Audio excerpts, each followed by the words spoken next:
Happy Friendship Day. In this video, I am sharing all the expenses that I have made during these 25,000 kilometers. I have never owned any other bike, so I cannot do comparison of maintenance. But in 250 segment, I feel FZ 250 is the lowest in maintenance cost. After you buy this bike, you have to ride it 1000 kilometers for first service to be due. You should be riding the first 1000 kilometers below 4000 rpm.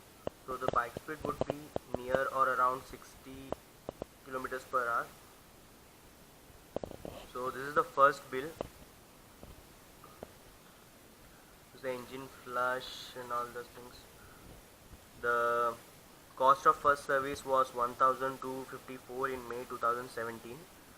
Oil change, oil filter changed, chain cleaning, and liver with consumable charges.